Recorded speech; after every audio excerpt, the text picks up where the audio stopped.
So recently, there's been a lot of people that have been interested in the startup visa program to immigrate to Canada. Now, this program seems to be on the surface quite attractive because you don't really have to have any education requirements. And then the English requirement is extremely low, which makes it extremely enticing in terms of people that want to apply. Now, there are companies out there that help you prepare business plans and ideas. They sell you something, and then you submit this to an incubator in order to obtain an incubator.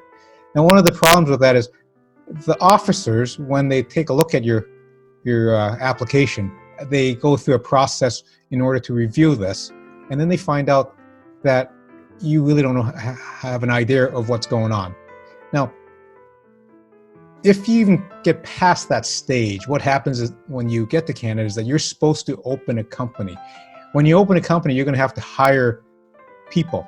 You need a CTO. You're going to need a finance person. You're going to have people that implement the idea.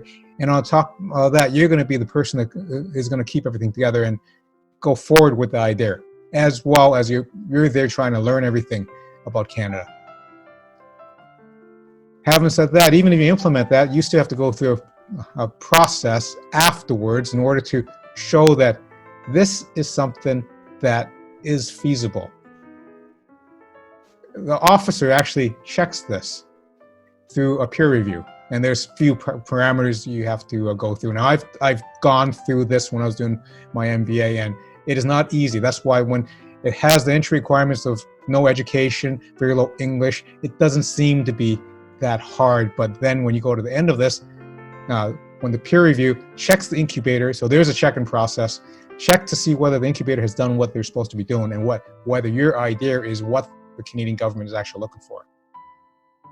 Quite a bit of a tall order, but these are things that you have to consider. When you hire people, you're going to have to be paying payroll. So that's extra costs that has to be forked out during the process. So understand the process, understand the risk that's going to be involved, do the necessary risk management.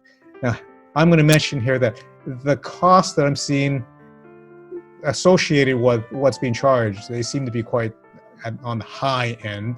Even when you look at the legal cases, some of the peers, they do realize that these are very high numbers.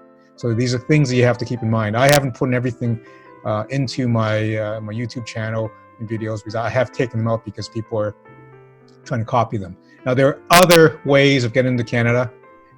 Right now, as of June 9th of recording this, if people are able to meet certain requirements, they are able to perhaps go there in January and then start work somewhere around May to June period. The starter program is something you really have to be careful with. It looks on the surface quite easy. Manage the risk, manage the reality, manage what you're trying to do, and hopefully you do not get a procedural fairness letter. Sponsored by Sunny Bay Immigration. Sunny Bay Immigration helps you immigrate to Canada.